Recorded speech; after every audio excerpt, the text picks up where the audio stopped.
मलबार हिलमध्ये साकारलेल्या निसर्ग उन्नत मार्गाचं लोकार्पण। मुंबईतील नागरिकांना दररोज पहाटे 5 ते रात्री 9 दरम्यान निसर्ग उन्नत मार्गाला भेट देता येईल। डोंबिवलीत घडलं हिंदू मुस्लिम ऐक्याचं दर्शन। गुढीपाडवा शोभायात्रेदरम्यान मुस्लिम बांधवांनी गुलाबाचं फूल देऊन चित्ररथाचं स्वागत केलं। पुणे विभागाला मिळाल्या नवीन 40 लाल परी। उन्हाळी सुट्टीत प्रवाशांना होणार फायदा। तीर्थक्षेत्र असलेल्या माहूरसाठी राज्य सरकारकडून 5 नव्या बसेस उपलब्ध। गुढीपाडव्याच्या मुहूर्तावर आमदार भीमराव केराम यांच्या हस्ते बसेसचं लोकार्पण। शिर्डीत साई भक्तांना मिळणार 5 लाखांपर्यंत विमा संरक्षण। साई संस्थांचा मोठा निर्णय।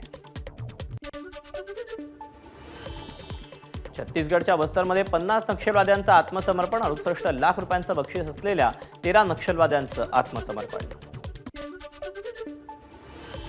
मुंबई अहमदाबाद राष्ट्रीय महामार्गावर भीषण अपघात। भरधाव टँकर उड्डाणपुलाला वरून थेट 30 फूट खोल सर्व्हिस रोडवर कोसळला। घटनेत 2 जण गंभीर जखमी।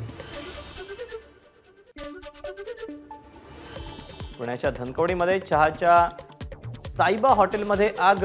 गॅस सिलेंडरचा स्फोट झाल्यानं आग लागल्याची माहिती। घटनेत एका कामगाराचा मृत्यू।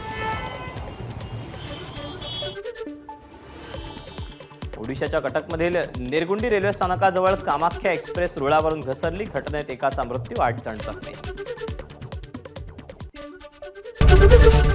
एबीपी माझा, उघडा डोळे बघा नीट।